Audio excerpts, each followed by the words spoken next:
Malam hari ini yang ku sampaikan di ruangan ini, sumpah demi Allah, demi Rasulullah, apa yang ku katakan pada malam ini apa adanya.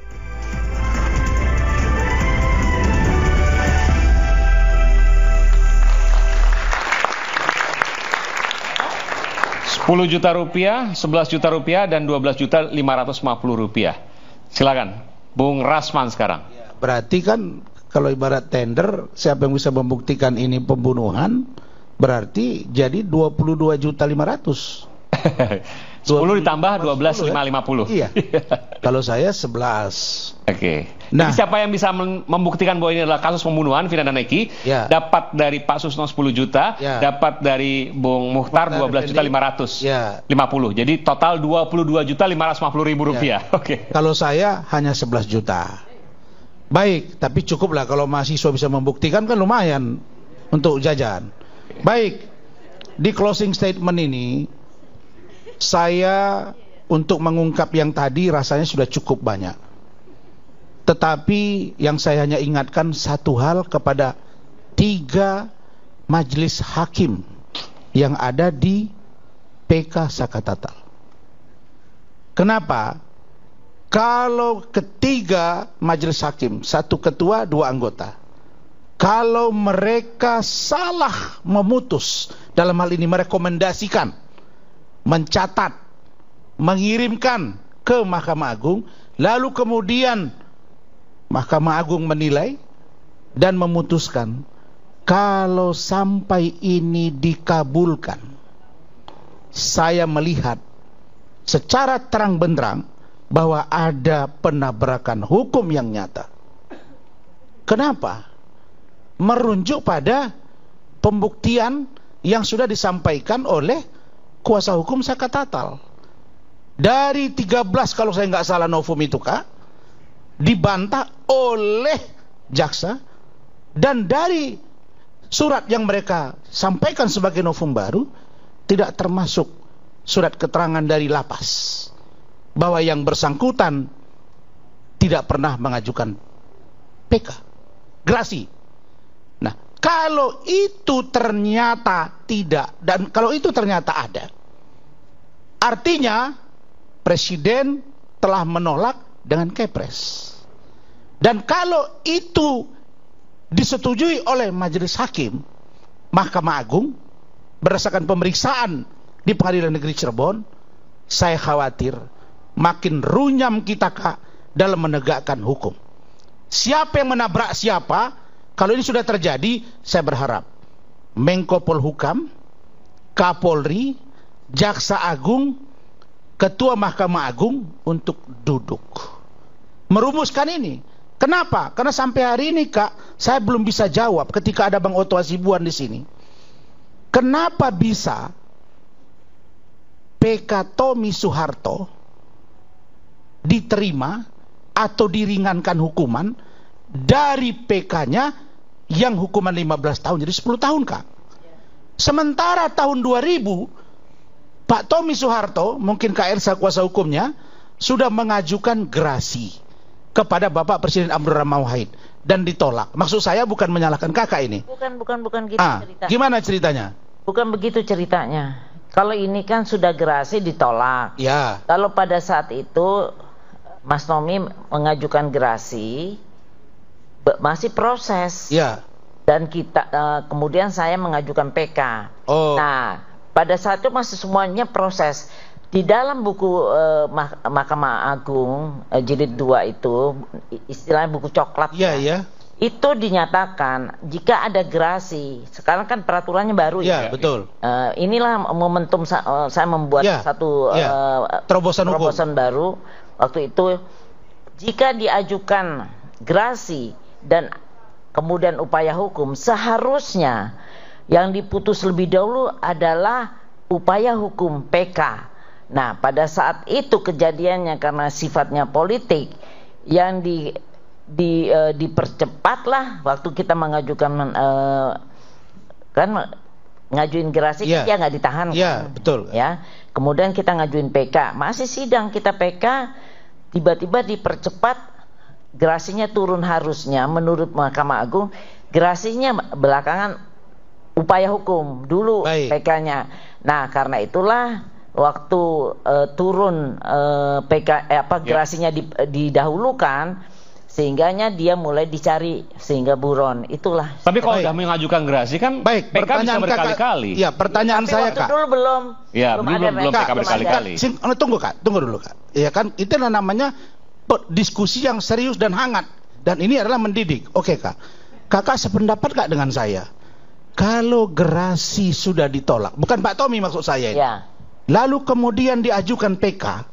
Menurut kakak, hakim tuh harus menerima PK atau merujuk pada putusan gerasi yang menolak? Merujuk pada putusan gerasi. Iya, tepuk tangan. Udah 8. Berarti sudah artinya begini, hampir 8 bulan. Saya harus challenge juga begini nih. Kalau begitu orang mengajukan gerasi, PK berkali-kali tidak berlaku dong. Ya, seharusnya memang padahal PK boleh. Berkali-kali boleh. Ya, mungkin tapi bukan gerasi dulu. Waktu dulu belum ada putusan MK yang bisa PK berkali-kali, itu belakangan kok, dan Pak. itu bukan retroaktif kan, Kak? Bukan berlaku surut. Tidak bisa berlaku surut. Nah, maksud saya merujuk pada apa yang disampaikan Kak Ersa Sarip yang selalu bisa membangun satu inovasi restoratif, ya, terobosan. Kalau ternyata tidak ada surat yang diberikan oleh lapas, artinya gerasi tadi. Artinya bahwa gerasi diajukan, kan gitu? Kan tidak diajukan ini di dalam persidangan. Kalau begitu, hakim menurut saya harus menolak ini. Itu jelas, harus menolak ini. Beda kasus dengan Pak Tommy tadi, karena sekali jalan, kan gitu, Kak? Nah, lalu apalagi yang sangat membuat saya miris. Mungkin saya ditakdirkan Allah selalu mengambil jalan berbeda, tapi keyakinan saya itu selalu pada di mana kebenaran saya yakin itu terungkap. Misalnya, orang begitu dimenangkan kasus pra-peradilan Peggy Setiawan, seluruh Indonesia itu tumpah ruah mendukung dan menganggap dia sebagai orang yang sudah benar. Dan itu sah-sah saja. Tapi apakah penegakan hukum karena euforia dan netizen? Kan jawabannya tidak. Maka saya melihat ada perbedaan mendasar yang saya laporkan ke KY dengan Badan Pengawas Mahkamah Agung. Tetapi minggu lalu ada putusan Hakim Damanik yang memutus perkara saudara Ronald Tanur yang dibebaskan dengan 3 orang hakim, 1 ketua 2 anggota, Kak. Dan putusan itu membebaskan dan dihujat dia. Sampai hari ini tidak selesai. Pertanyaan saya, kalau saya melaporkan Eman Sulaiman ke Mahkamah Agung, Badan Pengawas Mahkamah Agung dengan KY, salahkah saya? Karena saya meragukan putusan itu. Kalau masyarakat sekarang ribut, lalu pengacaranya melaporkan ke KY dengan Badan Pengawas Mahkamah Agung, Hakim Damanik, salahkah dia? Jawabannya tidak. Apa yang saya mau katakan, bahwa terjawab apa yang saya sebut Bung Aiman, bahwa lembaga peradilan, lembaga kejaksaan, lembaga pengacara atau advokat, lembaga kehakiman, lembaga KPK sekaligus dan Polri, oknumnya banyak yang bermain.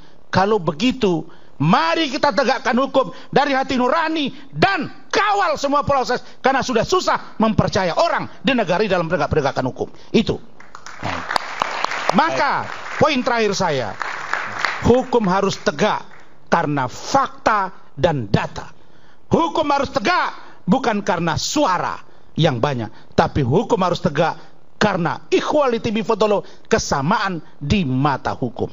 Saya pun jadi pengacara ini, Bung Aiman, karena saya diperiksa, ditahan 3 bulan dengan 1 saksi unus testis, nullus testis. Karena itu saya memberontak. Sebab apa? Hukum tidak tegak lurus. Saya percaya Indonesia akan lebih baik pasca Saka Tatal, Peggy Setiawan, dan kepemimpinan ke depan. Terima kasih. Baik, terima kasih. Luar biasa. Silakan Pak Suroto, singkat saja. Terima kasih Bang Aiman.